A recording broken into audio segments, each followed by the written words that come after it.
Today, we are talking about imposter syndrome at work, well, really in life, but especially when you're doing something new or different.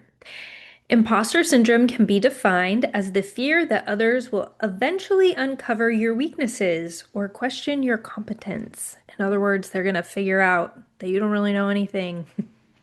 So let's dig in.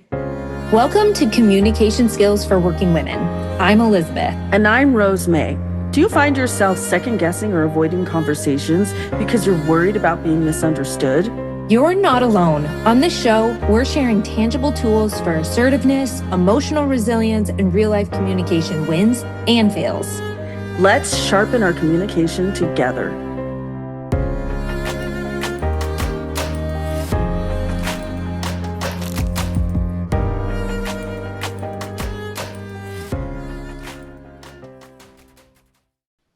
I have an example in my mind of one time where I felt this most especially true. I was actually talking about this the other day, but it really is any time that you're learning something new and you're asked to perform in some way, shape, or form. But I can remember like starting out as a brand new therapist, and at in that program we didn't get trained on couples or relational therapy, and one of my first clients was a couple. It was couples therapy, and I remember thinking, okay, I can rely on some of my training to help me, especially my theoretical training. You also don't learn, like, nobody's like showing you interventions. This is all like on the job training. Basically, you get the education and then they throw you in and you figure it out as you go along. And so I was mid 20s, and I was married at that time, but I was with a couple who'd been married for, in my mind, they, like, as I remember them, they seemed so old. I don't think they were actually that old. They were I think 40. I think they probably were, like, I think they were even younger than that. I think it was like 35. But I remember being like, oh my gosh, this couple's been married for forever, because they'd been married for like 10 years. So they probably were like 35, 36. Anyways, I remember the husband just looked at me and he was like, "Are you even married?" Um, and I was like, "Yes." Yes. But Barely. but I remember, like, I did it. I didn't have a lot of training in couples therapy, and I knew that I wasn't, I knew I'm not, I know, like, at the time I was like, I know I'm not totally incompetent. And also I don't have any training in this very specific type of therapy. And I'm afraid that even if I rely on the training that I do have, it's not going to be enough. And these guys are going to be like, this lady sucks. Well, that was really, really hard. It was also being a new therapist and going into meetings with seasoned therapists. I had Right. been working with some who had been therapists for 15 years, 20 years, for 10 years, who had been like 30, 40 years. And we would go in meetings and we would talk about things, and just being kind of timid and like nervous about sharing either my experiences because I didn't want to look dumb in front of like the seasoned therapist, or just even not knowing how to contribute. So Right. I'm thinking about like a very specific meeting in general. It's like I'm sitting in the room right now, and I feel like that comes up often. Again, like I said, when we're doing something new and we're asked to perform in some way, shape, or form. I don't know. Yeah, I remember just even this year starting not this year, this last year starting um taking coaching clients that I'm just like, everyone's gonna realize I don't know anything. I'm like, I Mm, do know a lot of things. What is happening? I'm like, oh, I know. this is actually imposter syndrome. That is what is going on in my brain. Yeah. And I remember doing my Georgetown program, walking in there going like, who the heck am I to walk into here with all these other people that have a million degrees and speak 12 languages, and then there's me. So, thinking about our imposter syndrome, what do we actually want when we're in these situations, when we are feeling these feelings? When I'm in that meeting with all of these seasoned professionals, right? Most early career women want something like, and it doesn't have to actually be early career women, it could be any stage of your career. Want something like, I want to speak up without my heart racing. That was totally me. I want to ask questions without apologizing for them. I want to contribute without feeling like a fraud. That was probably the thought or the feeling that I had the most in that meeting. And I want my voice to reflect my confidence. And oftentimes that's associated with perfection, right? Like I've got to do this perfectly so that these things can happen. And the goal really isn't perfection. The goal is credible presence. And I love that phrase, like credible presence, because it requires so much belief in ourselves and also the ability to maintain our presence despite our feelings, despite our heart racing, despite the people in the room. I really love that you said belief in yourself because really that is the credible presence. Like we've lived how many years of life and we've experienced things and educated ourselves. And so we do individually, each one of us needs to believe that we are credible. Mhm. The next step that we talk about is what are we doing and not doing to support our goal? So if your goal is to have credible presence, you need to really take some time to consider, like when imposter syndrome shows up, like what am I doing or not doing to feel like I have that credible presence? So you might stay quiet until you're 100% sure of what you need to say, or you add disclaimers to protect yourself, or you're over prepare, but underspeak. That's me 100%.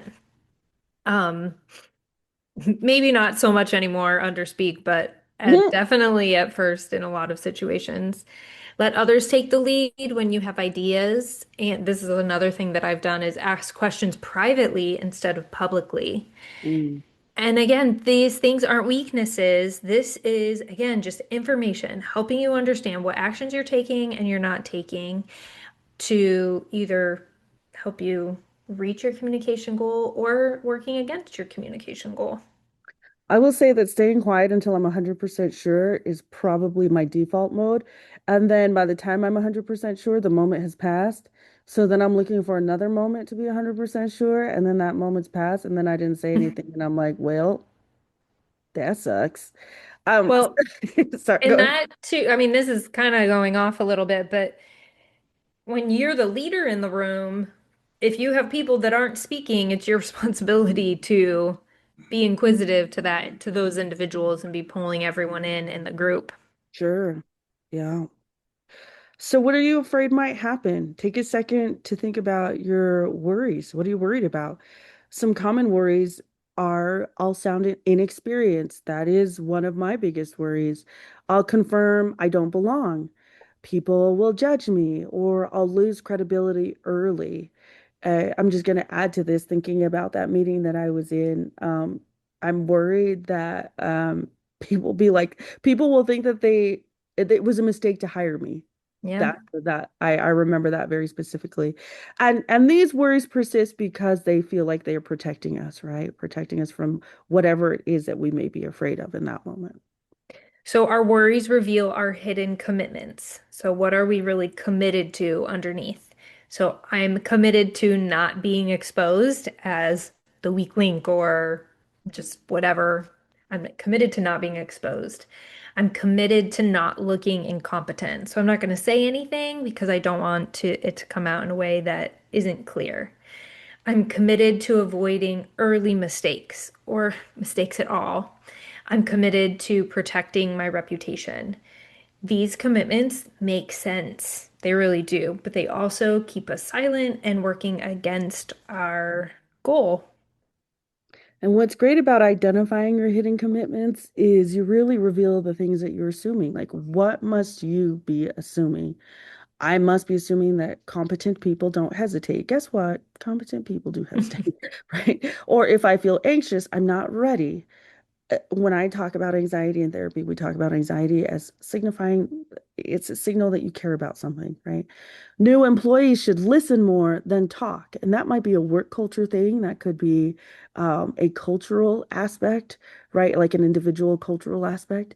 Mistakes early on are permanent.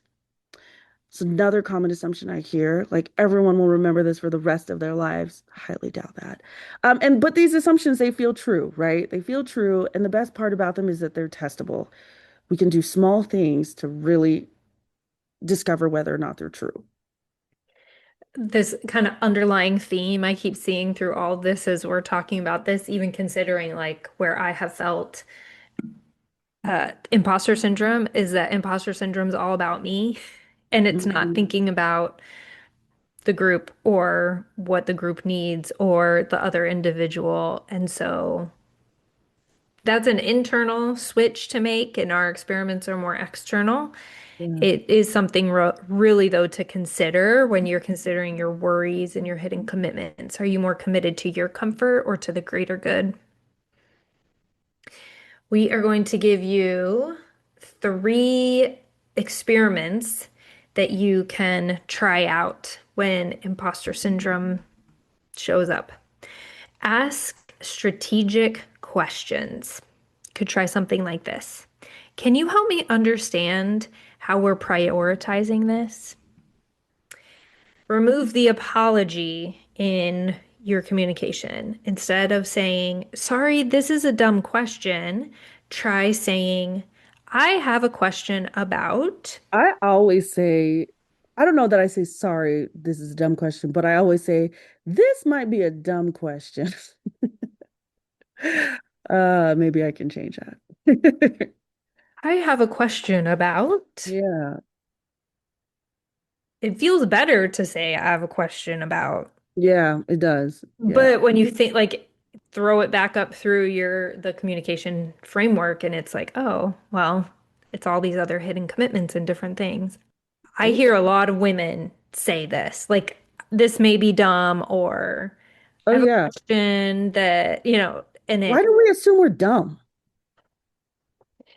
I don't think we actually assume we're dumb. I think it's all these other, like, I don't want to be perceived as dumb. I don't want to be the weak link. I That's only want to true. be contributing. I don't want to waste people's time. I think it's these Yeah. other things. And so we buffer it with that.